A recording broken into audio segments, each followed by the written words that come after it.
Cybercriminals continue to target the real estate industry with business email compromise and email account compromise scams. Title companies, law firms, real estate agents, buyers, and sellers are falling victim to wire fraud scams. According to the Internet Crime Complaint Center, they saw a 480% increase in the number of complaints filed in 2016. Title companies were the primary targets of these scams. In the past 9 months, instances have been reported about losses around the country ranging from hundreds of thousands of dollars to upwards of 1.5 million.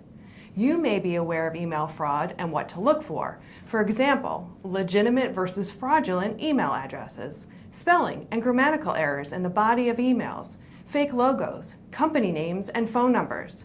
Just as you are becoming more educated about the telltale signs of a scam attempt, so are they, and they're getting better at it. They are brushing up on their typing and using proper language skills to make emails appear to be more genuine. Continue to be very cautious with incoming emails and be aware the scammers are not stopping there. We have with us today Stephen Chait, Vice President, Northeast Regional Claims Manager and Claims Counsel for Old Republic Title. Stephen, thank you for joining us. We understand that there's a new tactic when targeting title companies and law firms. In addition to email fraud, scammers are now using fax machines and follow-up phone calls to alter wiring instructions. How are they doing this? That's right, Sue. Thanks for having me. We've recently been made aware of some extra effort from the scammers. As we get better, they too are making necessary adjustments. It might be as simple as 2 or more fake emails. One from the seller, another from their attorney, and maybe even a third from a realtor, all giving the appearance of confirming the new instructions to the agent. We also see instructions come via fax, or even worse, the agent receives a phone call from the scammers pretending to be the seller to change the wire. These are all typically followed up with a fake email or fax that appears to be legitimate. The bottom line is, don't accept changes in any form at or near closing. It's simply too easy for scammers to get around our efforts by calling your office or by the scammers getting their phone number or email as your confirmation source. At the end of the day, funding changes are so extremely rare and not worth the risk. The impact on your business of an angry customer with a check is far easier to deal with than an angry customer whose money was stolen. So Stephen, what steps can be taken to prevent this or any other scam?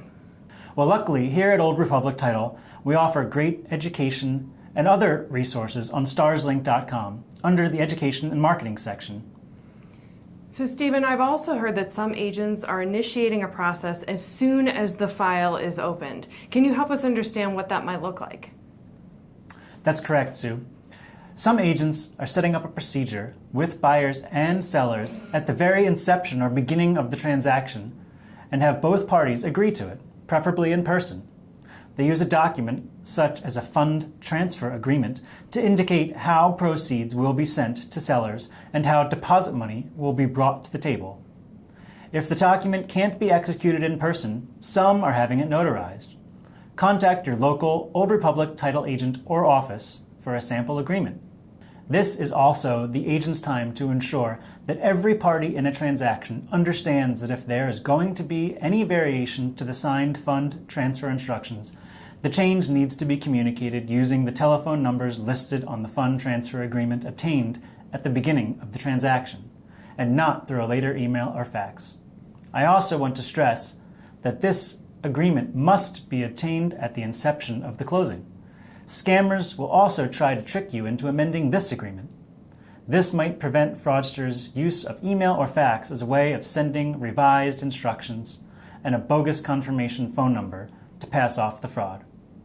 Despite my suggestion that wire changes not be accepted, if you absolutely must make a change, require that it be made in person. This is the perfect opportunity to remind everyone in your organization regularly, especially new employees, of the importance of verifying wiring instructions, especially last-minute changes. Remember, agree at the beginning of how funds will be collected and dispersed. If that changes or there are any doubts, stop and call using the approved phone numbers listed on that funds transfer agreement or an in-person exchange. For more tips on how you can prevent cybercrime attacks in your office, contact your local Old Republic agent or an office near you.